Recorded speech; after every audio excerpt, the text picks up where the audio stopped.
IFL. In a big way, our video content all started with reading a fight recap. That was Tin Man versus Gremlins years and years ago. So I think I want to close things out by reading my last fight recap. 2020 championship fight between Batman and Alien.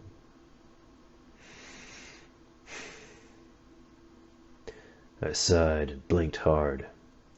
It looked like a giant, gooey dinosaur egg. The kind I'd hard boil and use to feed Wayne Orphanage breakfast for a week if the health inspectors would get off my ass. Yeah, it's gonna be that kind of fight. For weeks, I had been beset on by a new attacker every Sunday evening. First was those weird gremlins. A gift from the Joker, I assumed at the time, but now I know better. Fiends for wiring, those little bastards had sidelined the Batmobile for a few months, but were otherwise dealt with quickly. Alfred spent more time scrubbing green slime out of the gauntlets than it took me to put it there. Same for next week, when some Halloween costumed reject picked a fight with me on the wrong turf, got his ass declawed. Burned face, one-handed razor glove, come on. I dropped him as Bruce Wayne. Didn't even bother to suit up. Crazies always want a piece of me, and I'm here to make sure they get it. The third time was the charm. Some four-armed, mouth-breathing, half-dragon prince showed up from another realm, also hell-bent on killing the Batman. Any one of these I get, but 3 weeks in a row, that shit'll put the world's greatest detective on the case. The meathead wasn't easy to hog tie and haul back to the Batcave, but my interrogation of Goro left me with more questions than the Riddler. Who was sending these things? How many more of them were coming? All Goro seemed to know was that he and I were both in some kind of tournament. A series of fights to the death. But he was totally at ease with the setup. Almost like this was every day for him. Completely normal. A psychopath. Great. The only this one, damn near 9 feet tall, packing 4 arms and a ponytail. Fucking hate ponytails. I took his top knot with a batarang and fed it to him. Then had Alfred incinerate the body before Robin returned. That kind of shit would give the poor kid nightmares. Arkham is overcrowded anyway, I told myself. Truth was, this was getting twisted, and I wanted my problems 6 feet under, where they tend to stay put. Then I waited for next Sunday. Things got really interesting. Guy shows up in Wayne Enterprises lobby. He needs a little sun. It seems otherwise all right. Hell, this guy was whiter than the Joker's bleached asshole. He asked for me by name, my real name, but of course I'm not there. How the hell did he connect Batman to Wayne Enterprises? Did he hack into my records? I'm gonna hire Lucius Fox back, just to fire him for this bullshit. Asking for the Bruce is also a huge red flag for my security detail. So they run the guy through the metal detector. Out of nowhere, he whips out guns. Lots of guns. He ices the 3 guards, then proceeds to blow up the entire building SWAT team that responds. Sends a friggin' bomb up the elevator when he's done with them. By the time I show up, he's completely out of ammo. But he's got the nerve to calmly just beckon me in for a fist fight. I oblige, kick his lily ass. It was like he had never even thrown a punch before. But his interrogation, while also batshit crazy, was at least productive. Guy calls himself Neo. Seems to have a serious god complex, but I'm not one to judge. He spins the same tale Goro did, using almost as few syllables. There's a tournament, all right, but this ain't the first one. Neo says this is the 10th iteration of himself that has gone through this. Whoa. Says he keeps getting sent to fight in other places where he's not strong enough to win. Then it all starts over next year. Doesn't add up to me. All my fights have been in Gotham. He says, where we go from here is a choice I leave to you. Bad move, buddy. After I pulled his plug, I planted some dealer-level dope on him. Dumped his body in the sewer. Later on, I'll use him as a practice investigation for Robin. It'll make him feel like a big boy.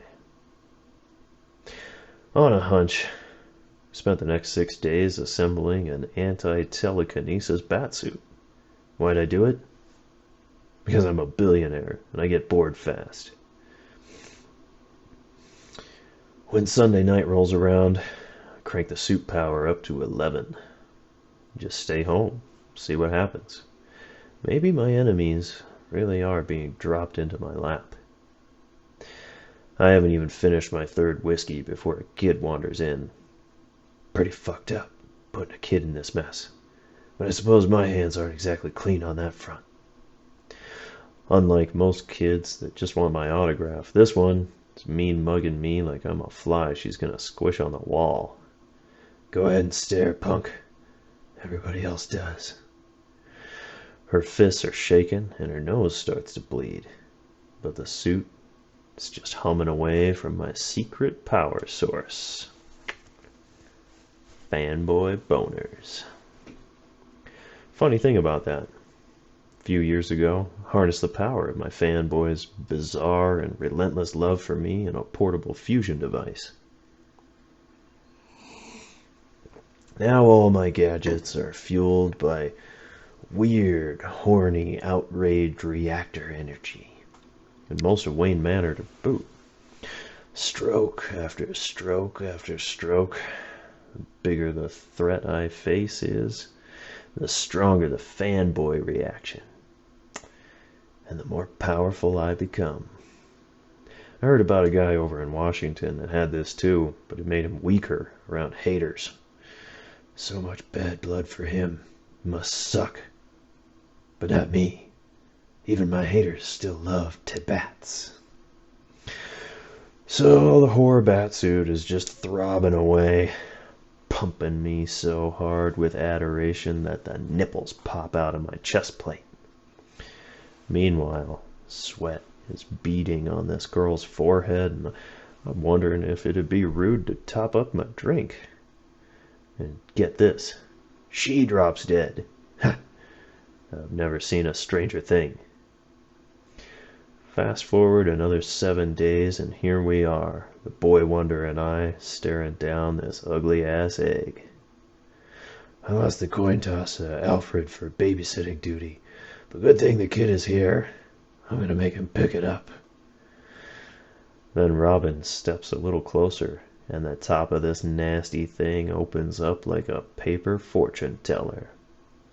Kapow! Holy shit, that was fast. And Robin is down, just like that, with some freaky crab all over his face that I can't pull off. Fuck, that's strong. It's all tentacles and tail, but he's sucking face with it like a pussy-starved sailor. Dick goes limp. Can he even breathe? Right on cue, the creature starts pulsing rhythmically. Yes, thank God, he seems to be stable. It's fucking breathing for him. Why would it keep him alive? It's back to the Batcave to learn more about this dangerous opponent. I use my cape to cover the freak show up and stow the boy in the Batwing's cargo hold. Not letting that shit into the cockpit with me. It's dead. Not Robin. He's fine, dear reader, but the crab thing is dead. It was a 12-minute flight back to base, and at some point, just curled up and fell off his face. I've had orgasms that lasted longer than that flight. Not much to learn here. Looks like Robin took it on the chin this week, and the dynamic duo is still on our feet. Hell, kid's even got an appetite. So Alfred's working up his favorite meal, spaghetti. Time to swap the whore bat suit for a $1,200 bib and belly up to some grub. It's not dead.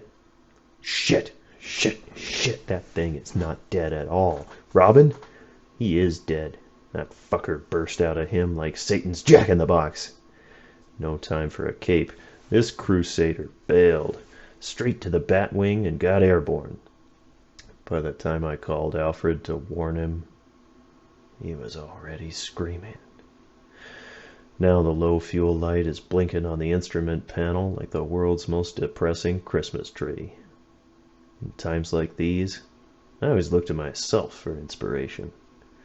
What would Batman do? Then, I do that badass shit nightly, 'cause I'm fucking Batman.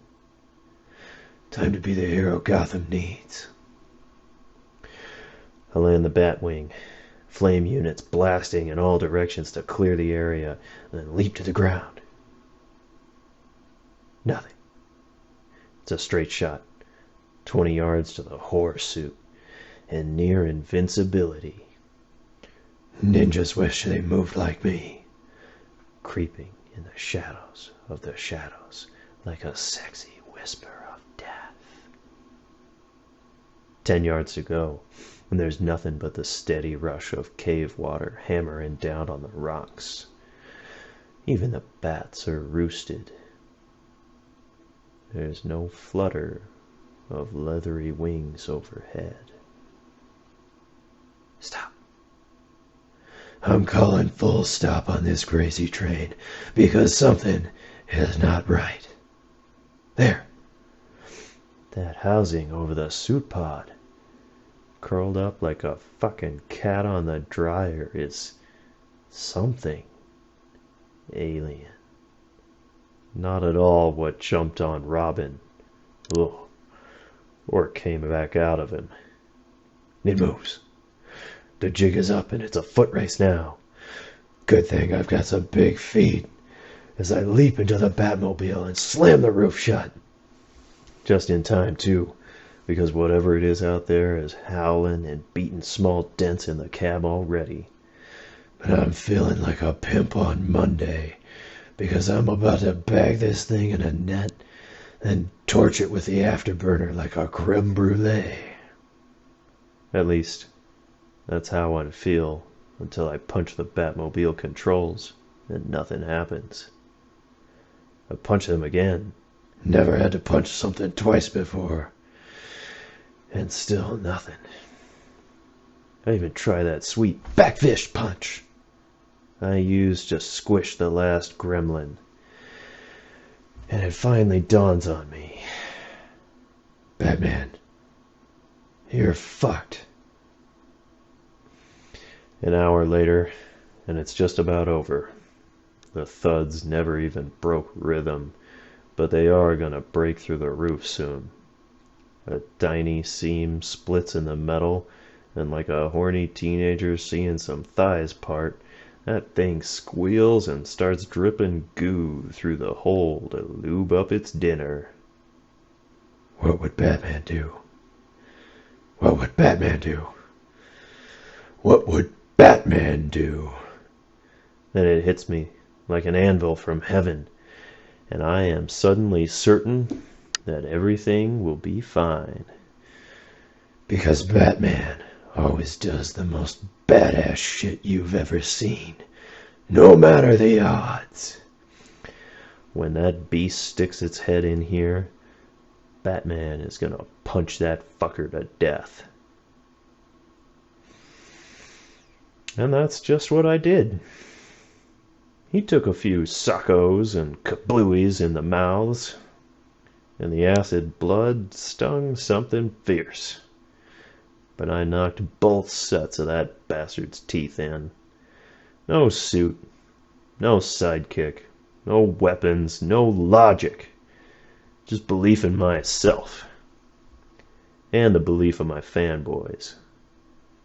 Because I'm fucking Batman. Thanks, folks. Thanks for playing along.